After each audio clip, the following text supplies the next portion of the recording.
किन किन साधनों से जिस पर वह कृपा देवी करना चाहता है, कैसे कैसे कड़े साधन, कैसे कैसे दूसरी तरह के साधन, किस किस प्रकार के वह साधन अपनाता है अपनी ओर खींचने के लिए, अपनी ओर आकर्षित करने के लिए, अपना बनाने के लिए। ये है परमात्मा की वास्तविक कृपा।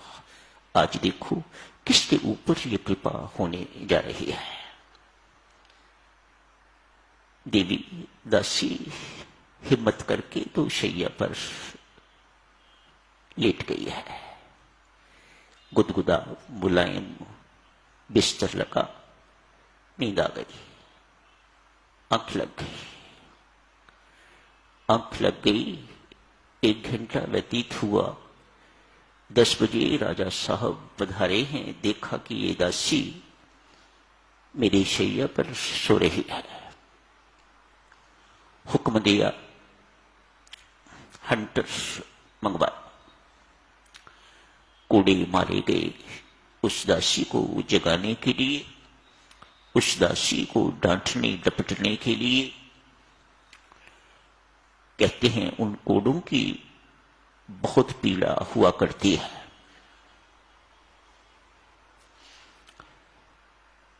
और देशों का पता नहीं साधुक्षणों, सिंगापुर में भी यदि कोई अपराध करता है तो उसे कोड़े मारे जाते हैं। उनकी पीड़ा इतनी अधिक होती है कि इतनी जल्दी कोई अपराध करने का साहस नहीं करता। इसलिए सिंगापुर में अपराध बहुत कम है। इस बेचारी को कोड़ों से पीटा गया है। वे बस कुछ कर नहीं सकती, ऊंचे जोर जोर से रो रही है, चिल्ला रही है। थोड़ी ही देर के बाद अपना चिल्लाना बंद करके तो वो हंसना शुरू कर दिया है। राजा साहब ने हंटर फेंका, जिसे मारना था, वो चाबुक जो भी है उसे कहते हैं, उसे फेंका। पूछा, पहले रो क्यों रही थी और अब हंस क्यों रही हो? कहा, राजा साहब मेरे से बहुत बड़ी भूल हो गई है। मुझे आपकी शैया पर लेटना नहीं चाहिए था।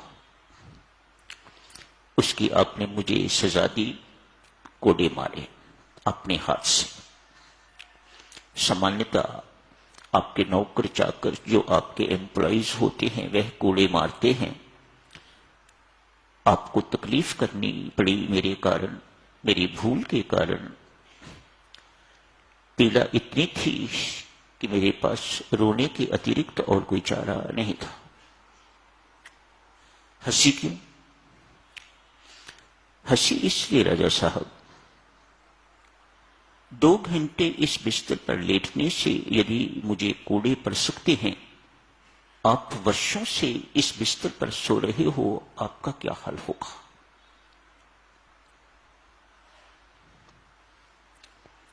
राजा साहब ने इतनी बात सुनी,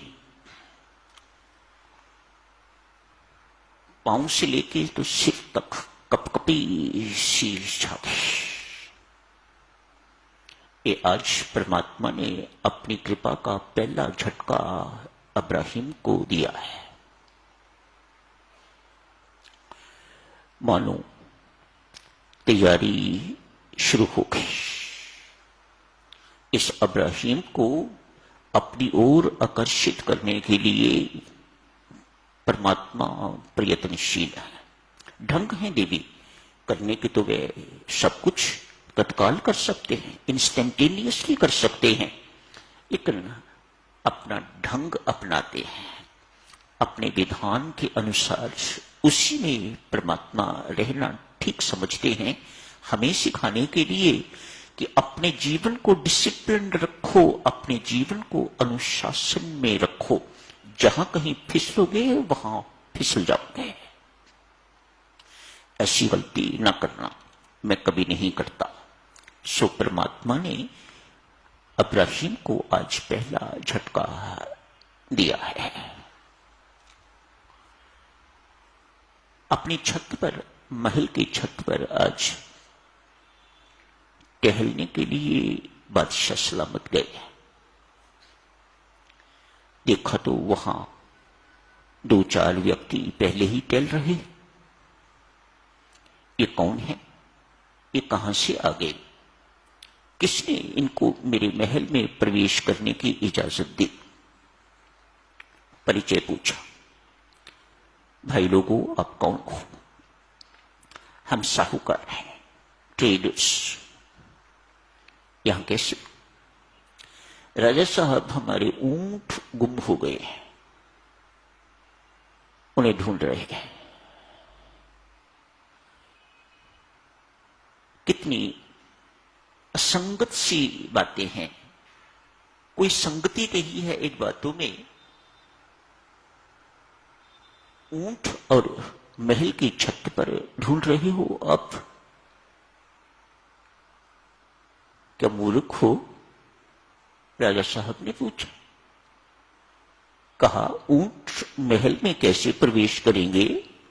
और फिर महल की छत पर आप ढूंढ रहे हो, यहां तक ऊंट कैसे पहुंच सकेंगे? क्या ये बात संभव है? राजा साहब, यदि ये संभव नहीं है तो सवामन फूलों की सेज पर सोते रहने से परमात्मा की प्राप्ति भी संभव नहीं है। आज परमात्मा ने दूसरा झटका अपनी कृपा का दे दिया।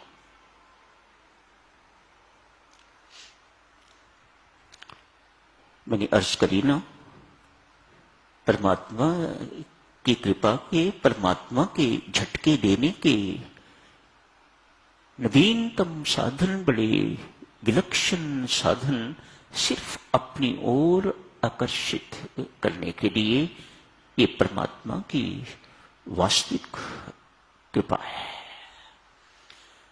जब परमात्मा किसी को संसार से हटा के तो अपनी ओर आकर्षित करना चाहता है, अपनी ओर खींचना चाहता है।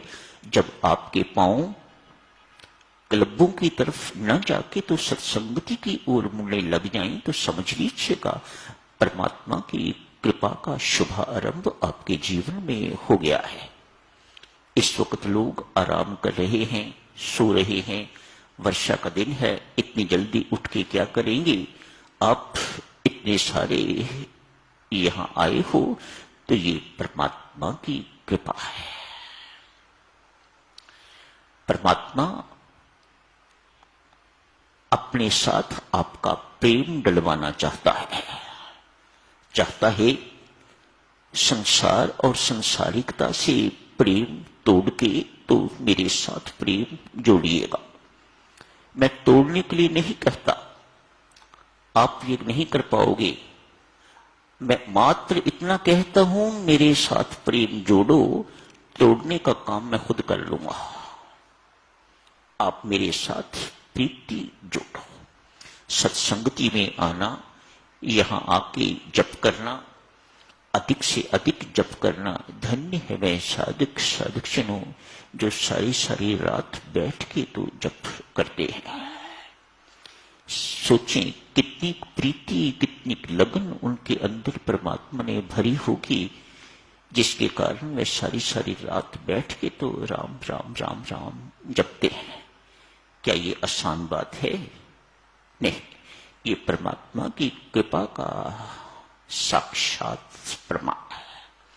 उसकी कृपा के बिना, उसकी इच्छा के बिना, उसके दिए हुए समर्थ के बिना सारी रात बैठ के कोई राम राम नहीं जप सकता।